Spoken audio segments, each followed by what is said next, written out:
Hello friends, welcome to my another new blog. ছাদে আমি কয়েকটা গাছ লাগিয়েছি, বেশিরভাগটাই পাতাবাহার। কারণ ফুল গাছ বা ফল গাছ কিছু লাগালে সব মাঙ্কি এসে খেয়ে নেয়, কিছুই আর রাখে না। জবা গাছটা আগেরবার যখন লামনিং গেছিলাম ছোটো মাসির বাড়ি থেকে এনেছিলাম।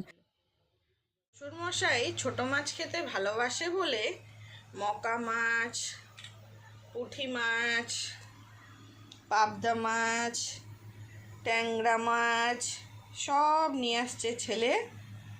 ছেলে নিয়ে আসছে বলতে আমিই বলেছিলাম যে বাবা যখন ছোট মাছ খেতে ভালোবাসে তো বাবার জন্য একটু মাছ নিয়ে আসো। পাণ্ডু বাজারে তো খুব ভালো ভালো ফ্রেশ মাছ পাওয়া যায়, তাই ও নিয়ে আসলো। তারপর দুজনে মিলে কেটে কুটে সব ফ্রাই করে, হালকা ফ্রাই করে নিয়ে যাচ্ছি লামনিংয়ে শ্বশুরমশাইয়ের জন্য।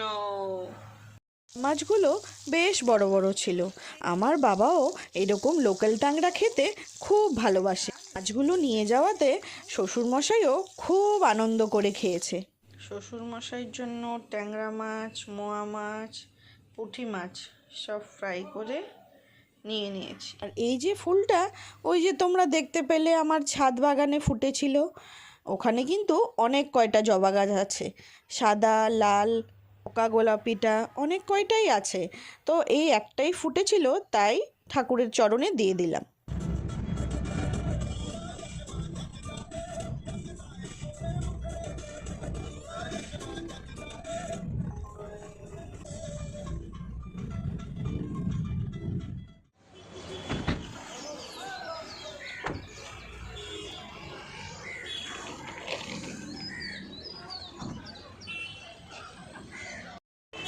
ফাইনালি আমরা চলে আসছি গুয়াহাটি স্টেশনে, লামনিং যাওয়ার জন্য রওনা হচ্ছে।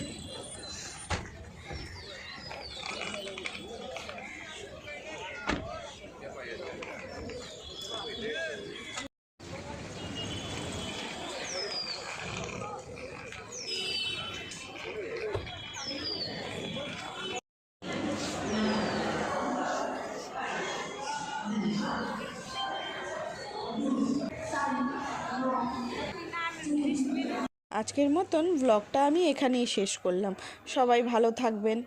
ভিডিওটা ভালো লাগলে একটা লাইক কমেন্ট করে দেবেন প্লিজ।